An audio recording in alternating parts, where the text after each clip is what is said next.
Hər kəsə salam, Əvvəlcədən sizləri xoş gördük. Bu gün texniki analizlə bağlı paylaşım etmək istəyirəm. Öz fikirlərimi bölüşmək istəyirəm. Təbii olaraq bu məlumat xarakterlidir. Heç bir halda maliyyə və yatırım əsaslı deyil, yatırım etmək üçün deyil və maliyyə qərarlarınız təbii olaraq sizin verdiyiniz qərarlardan asılıdır. Və ekrana baxsaq, qrafikimizdə ABŞ dollarının Yaponiyaya qarşı olan nisbətini görə bilərik və texniki analizimizə keçməmişdən öncə onu sizin nəzərinizə çatdırmaq istəyirəm ki, bir neçə gün bundan qabaq və YouTube səhifəmizə də paylaşım etmişdik. Belə bir texniki belə deyək, analiz etmişdik və təsadüfən qarşıma çıxdı. O texniki analizi silməmişəm, qrafikdə qalıb və təxminən səhv eləmirəmsə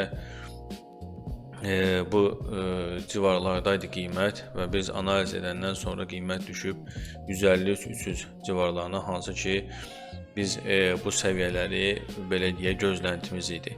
Və təbii olaraq burada Fibo səviyyəsindən biz götürmüşdük və 50 ilə 61.0, 50 və 61.8 səviyyələrini qeyd etmişdik ki, qiymət 153, 300, 153 səviyyələrinə gəlib çıxa bilər və bəli, burada biraz aşağıya doğru da 152, 800 belə deyək, civarına da düşüb qiymət. Ondan sonra dəstək götürərək yenidən yuxarı qalxıb və bu gün də mən qrafikə baxanda burada artıq qiymət biraz buradan düşüb aşağı. Mən belə deyək, qrafikə baxanda qiymət hardasa təxminən burada 156-800 civarındaydı və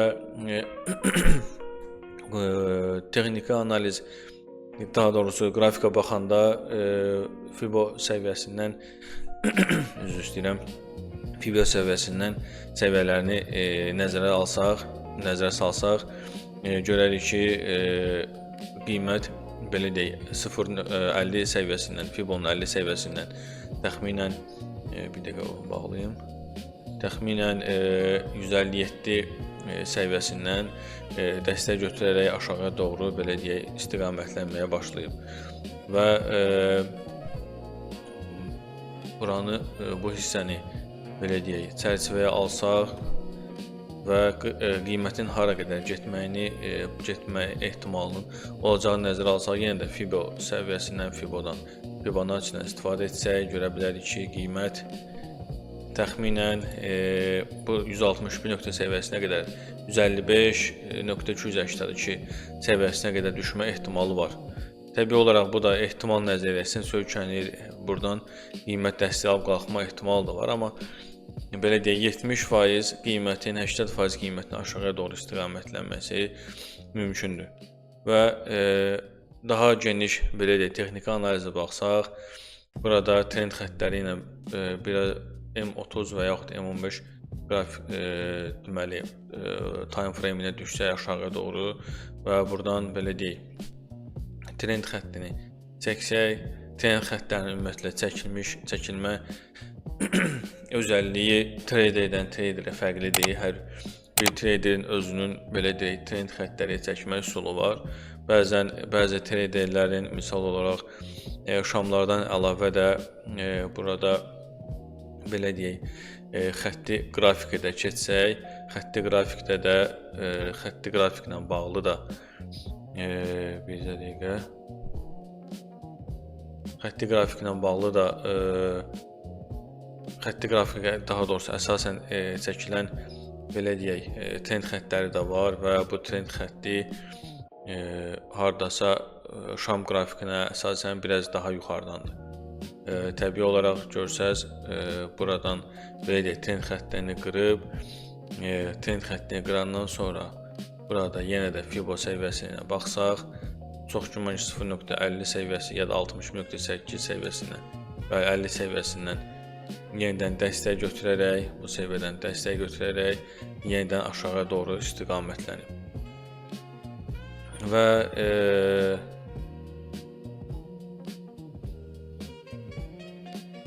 Fibo səviyyəsini buradan silsək və trend xəttini burada qırmaqla bir daha onu göstərir ki, qiymət aşağı doğru istiqamət alma ehtimalı yüksəkdir.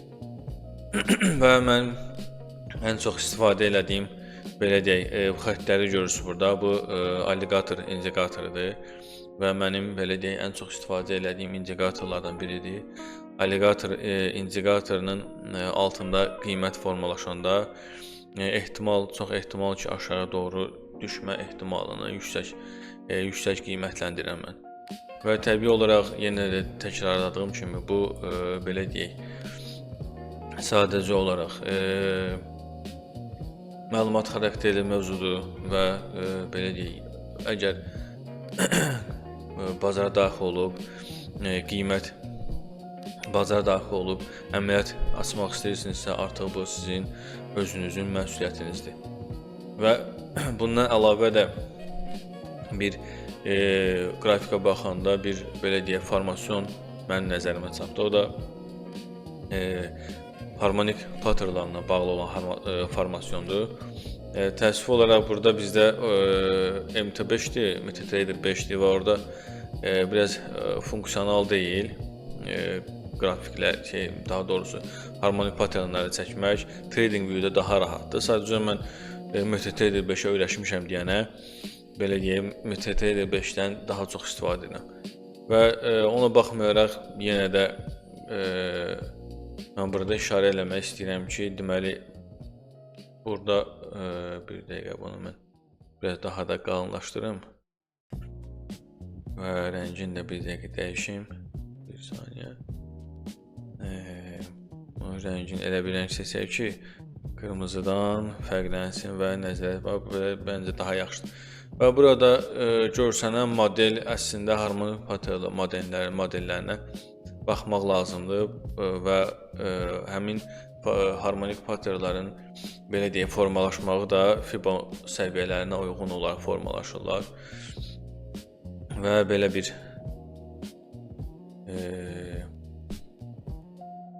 baxsaq, belə bir harmonik pattern formasyonunun əmələ gəlmə ehtimalı var və buradan da aşağıya doğru gəlsə və buradan da belə bir deməli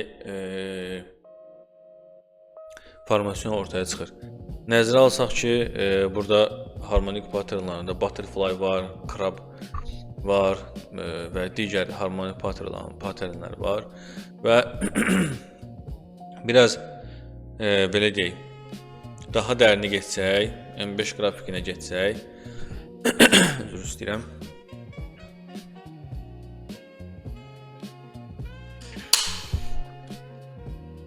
M5 qrafikinə geçsək və burada biraz qrafiki balacalaşdırsaq, burada düzdür, qrafikə baxsaq, hələ ki bir belə deyək, burada ciddi bir formasyonun formalaşmağı mümkün deyil, amma nəzərə alsaq ki, belə trend xəttini buradan qırsa, əgər trend xəttini buradan belə deyək, qırsa və burada formalaşsa, aşağı doğru artıq düşmə ehtimalını dəqiqləşdirə bilər. Təbii olaraq ümumiyyətlə texniki analizin əsası belə deyək, əsasən nisbi nəzəriyyəyə yüklənir, daha doğrusu əsaslanır. Çünki ehtimal nəzəriyyəsinə əsaslanır daha doğrusu və bunun əksini heç kim iddia bilməz ki, mən dəqiq belə deyək, deyə bilərəm ki, bu istiqamətə, yəni aşağı doğru gedə bilər. Biz də bunu ehtimalımız yenə də 80%, 70% civarındadır. Və təbii olaraq bazarı izləmək və bazarda ümumiyyətlə qrafikin və qiymətin özünü necə aparmasını daim nəzarətdə saxlamaq lazımdır. Hal-hazırda belə deyək, USD JPY-nin, yəni ABŞ dollarının Yapon yerinə qarşı olan analizi bu qədər, qrafik bu qədər və düşünürəm ki, sizin üçün bir məlumatlı olar. Burada düşüb dəstək alıb qalxma ehtimalı da var. Buradan düşüb dəstək alıb qalxma ehtimalı da var və yaxud da enişin davam etmə ehtimalı da var və o bizim üçün hələ maraqlı deyil və bizim üçün maraqlı olan hal-hazırda budur ki, qiymət belə deyək, elədiyimiz texniki analizin səviyyəsinə 155 belə 355 səviyyələrinə düşsün. Və belə deyək, texniki analizlə bağlı məlumatımız bu qədər və növbəti videoda görüşənədək hər kəsə uğurlar. Ümid edirəm ki, bir məlumatlı video oldu sizin üçün və düşünürəm ki, növbəti videolarımız artıq mövzularımızla bağlıdır və növbəti videomuzda Forex bazarında belə ticarət üsullarına bağlıdır, hansı ki, orada biz texniki analizdən, fundamental analizdən söhbət edəcəyik. Ondan əlavə Forex-də istifadə olunan belə deyək, robotlardan istifadə olunan ticarətdən də söhbət edəcəyik. Ümid edirəm ki, yaxşı bir maraqlı mövzumuz olacaq. Hələlik bu qədər. Hər kəsə uğurlar. Allah amanında.